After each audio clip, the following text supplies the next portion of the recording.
Hey skaters, welcome back. I'm so glad you're here. I am Coach Julia, and today I am just answering a question that I saw two different skaters make on my channel, questioning the difference between an edge jump and a toe jump. And I think that this can be really confusing for a lot of you, so I thought it'd be a good one to answer. The first one is just simply, but what makes it an edge jump? And this was on my SoCal jump tutorial.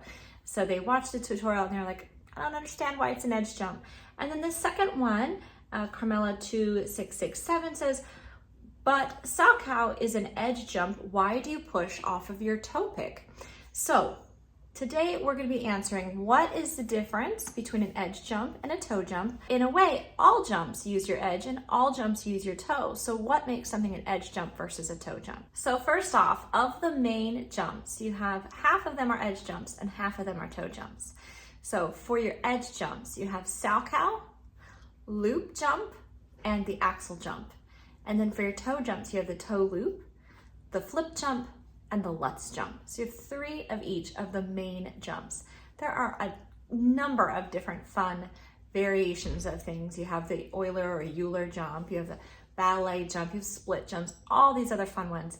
But of the main six, you have three that are edge jumps and three that are toe jumps.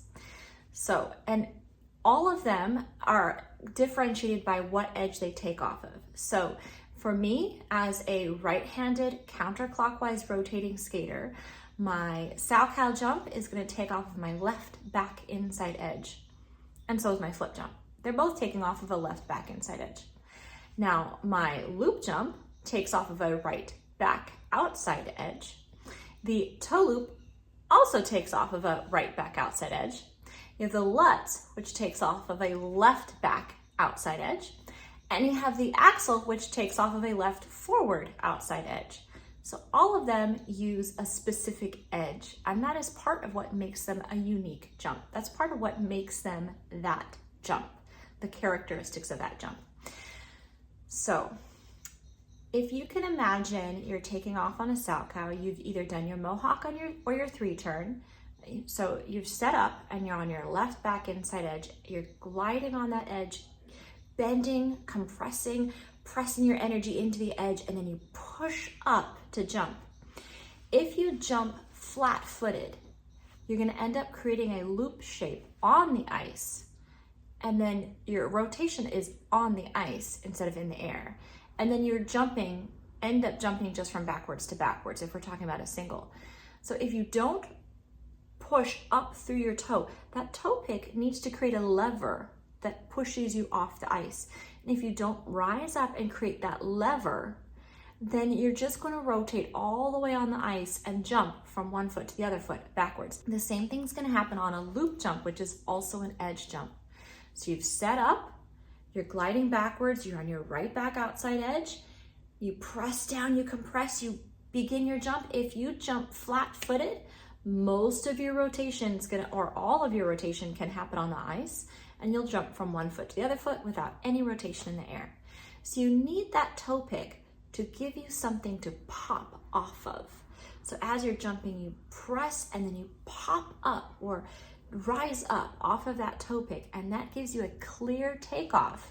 And it gives us a takeoff moment that we can see to see if it's rotated correctly or not.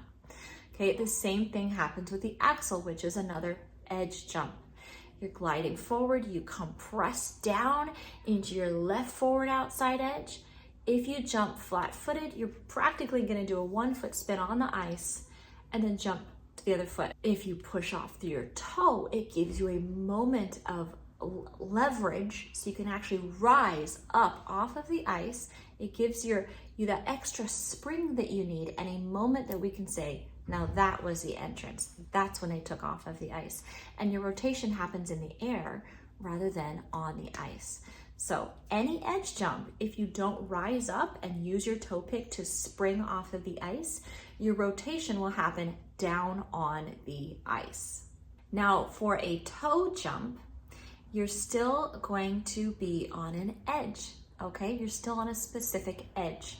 So let's talk about the toe loop. For most of my students, we do this from a 3-turn, all right? So you're probably gonna do a right forward inside 3-turn, and that puts you on your right back outside edge. You're then gonna reach around with your left toe, press it into the ice, push up into your right back outside edge, and launch into the air.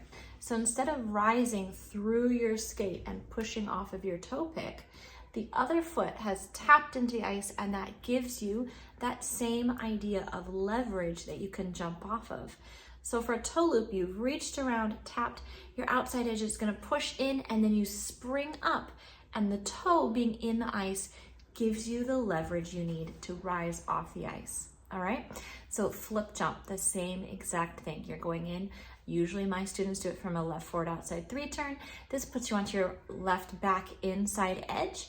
You're gonna reach back with your right foot, tap, and this again gives you the leverage you need to take off of the ice. Same thing with the Lutz, you're just doing it on the outside edge now. So every single jump, whether it's considered an edge jump or a toe jump, requires both pressure into an edge and some kind of a use of the toe pick to help give you leverage to jump off the ice. The difference is some of them, the toe pick reaches and taps, and those are considered toe jumps. Some of them, you push up through the toe pick as you take off, and those are considered edge jumps. All right, I hope you found that interesting and informative and answers all your questions about edge jumps and toe jumps. If you enjoyed it, please do give us that thumbs up. And as always, I'm looking forward to reading all your comments in that section down below. And if you have more questions for me, make sure you leave them in those comments as well. If you haven't done so yet, then hit that subscribe button and the little notification bell down in the corner so you can see all my videos when they come out. Happy skating, and I'll see you next time.